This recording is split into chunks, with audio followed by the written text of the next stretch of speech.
Hi பாயெல்லாம் எப்படி இருக்கீங்க? இன்றைக்கி நம்ம செரின் வீட்டு சாப்பாடில் ஒரு அருமையான ஒரு ஸ்நாக்குன்னு சொல்லலாம், இல்லைன்னா பிரேக்ஃபாஸ்ட் இந்த மாதிரி டின்னர் டைமில் கூட சாப்பிடக்கூடிய ஒரு இது, இல்லைன்னா சாயங்காலம் ஸ்கூல் காலேஜ்லேருந்து வர பசங்களுக்கு இது நம்ம செஞ்சு கொடுத்தோம்னா அவங்களும் விரும்பி சாப்பிடுவாங்க. இப்போ நம்ம பண்ண போகிறது என்ன அப்படின்னு பார்த்தீங்கன்னா, கார்லிக் பிரெட் தான் பண்ண போகிறோம். நம்ம வீட்டில் பிரெட் இருந்துச்சுன்னா ரொம்ப ஈஸியாக செய்யக்கூடிய ஒன்று தான், அருமையான ஒரு டேஸ்ட்டில் இருக்கக்கூடும். நம்ம வீட்டில் பார்த்திங்கன்னா பாப்பா தம்பிக்கெல்லாம் கூட ரொம்ப பிடிக்கும் இந்த மாதிரி ஈவினிங் டைமில் நம்ம செஞ்சு கொடுக்கறது. அதே போல் தான் இன்றைக்கி நம்ம வீட்லேயும் பண்ண போகிறோம். அது ரொம்ப ஈஸியானது. பிரெட் மட்டும் இருந்துட்டாலே போதும். ஒரு 2 பிரெட் இருந்துச்சுன்னா ஆளுக்கு ஒரு 2 பிரெட் இருந்ததுன்னா கொஞ்சம் பட்டர், அப்புறமா சீஸ், அப்புறம் கொஞ்சம் பூண்டு அரைச்சி இந்த மாதிரி தடவிட்டோம்னா ரொம்ப டேஸ்ட்டாக இருக்கும். வாங்க அதை எப்படி பண்ணலாம் அப்படிங்கிறத பார்க்கலாம். நான் இது போல் 4 பிரெட் எடுத்து வச்சுருக்கேன்.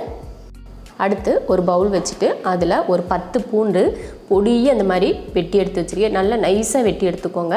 அதையே ஒரு பவுலில் சேர்த்துக்கலாம்.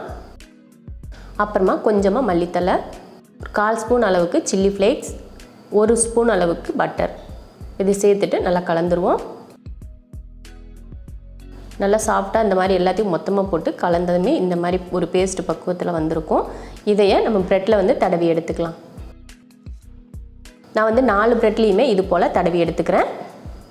ப்ரெட்டில் இந்த மாதிரி தடவினதுக்கப்புறமா இந்த மாதிரி சீஸை இது போல் துருவி எடுத்துருக்கேன். அதே ப்ரெட்டில் சேர்த்துக்கலாம். மேலே இந்த மாதிரி தூவி விட்டுக்கோங்க. நல்லா உங்களுக்கு எந்த அளவுக்கு சீஸ் பிடிக்குமோ அந்தளவுக்கு நீங்கள் சேர்த்துக்கிட்டிங்கன்னா உங்களுக்கு சாப்பிட்றதுக்கு ரொம்ப பிடிக்கும். அதுக்கு மேலே நம்ம இன்னொரு பிரெட்டை எடுத்து வச்சுக்கோலையே, அதை மேலே வச்சு கவர் பண்ணிவிட்டு மறுபடியும் அந்த கார்லிக் மிக்ஸ் எடுத்து தடவிக்கலாம். மேலே லைட்டாக தடவிக்கிட்டால் போதும். இப்போ ரெடியாக இருக்குது. இதே போல் இன்னும் 2 பிரெட் இருக்கு இல்லைங்களா, அதையும் சேர்த்து தடவி எடுத்துக்கலாம். இப்போது ஒரு பேன் வச்சு அதில் ஒரு 1/4 ஸ்பூன் அளவுக்கு பட்டர் சேர்த்துக்கலாம். அதில் பிரெட் எடுத்து வச்சிடலாம். இன்னொரு பக்கம் நம்ம இந்த கார்லிக் பேஸ்ட் தடவாமல் இருக்கோம் பார்த்திங்களா, அதுலேயும் லைட்டாக தடவிக்கலாம். அப்போ 4 பக்கம் ப்ரெட்லேயுமே நம்ம இந்த மாதிரி தடவிட்டோம். அப்போ நம்ம சாப்பிட்றதுக்கு டேஸ்ட் நல்லாயிருக்கும். இப்போ அடுப்பை சிம்மில் வச்சுக்கணும். சிம்மில் வச்சுட்டு ஒரு 3 நிமிஷத்துக்கு 2 பக்கமும் திருப்பி வேக வச்சு எடுத்துக்கலாம். அவ்வளோதான். பார்த்திங்கன்னா கலர் நல்லா கோல்டன் கலரில் மாறி ரொம்ப அருமையாக நம்ம கார்லிக் பிரெட் ரெடி ஆயிடுச்சு. பார்க்குறதுக்கு ரொம்ப சூப்பராக கலர்ஃபுல்லாக இருக்குது. இப்போ இதை எடுத்து பிளேட்டுக்கு மாற்றிக்கலாம். அருமையான கார்லிக் பிரெட் ரெடி ஆயிடுச்சு.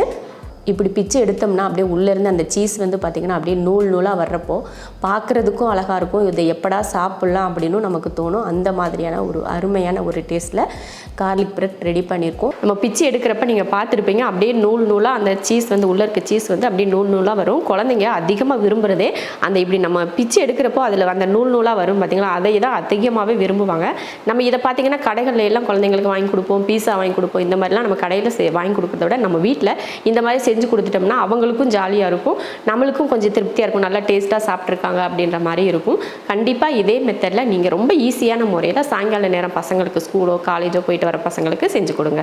இதே போல் செஞ்சு பார்த்துட்டு எப்படி இருக்குன்னு சொல்லிட்டு கமெண்ட்டில் சொல்லுங்கள். பிடிச்சிருந்தா லைக் பண்ணிவிட்டு ஷேர் பண்ணிவிட்டு நம்ம செரின் வீட்டு சாப்பாடு சேனலை சப்ஸ்கிரைப் பண்ணி வச்சுக்கோங்க.